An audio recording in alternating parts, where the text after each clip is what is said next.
थोरल्या सुनबाई उईसक पाणी आण ग प्यायला लई ताण लागली. दरे सासूबाई पाणी घ्या. बघ सुनबाई बारके सुनबाईनी पर सॉक्स सहित घेऊन दिले, तू तर कवा काय घेत बी नाही. मग तिथंच राहायचं ना मम्मी, तुला एवढीच बारकी वहिनी आवडत तिथं. अगं तिथं कायच राहायचं, तिथं एवढीच खोलपट त्यांचीच राहायची मुश्किल आहे. मा कुठं वज त्यांना म्हणून प्रत्येक बारेच गेले ना बॅग भरून सामान घेऊन देते मला, एवढी काळजी तिला बाई.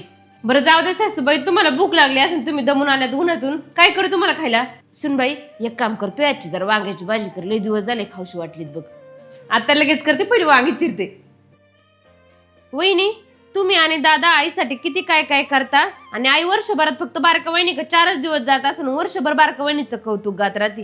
तुम्हाला ह्या गोष्टीचं वाईट नाही वाटत का? अहो नाही ताई, मला कशाला वाईट वाटन, उलट सासूबाई मला माझ्या आईसारखे आहे, आणि आईचा कधी कुणाला त्रास होतो का? हा मग त्याच्यामुळे त्यांनी किती बारक्या जाऊबाईंचं कौतुक केलं तरी मला काय वाटत नाही.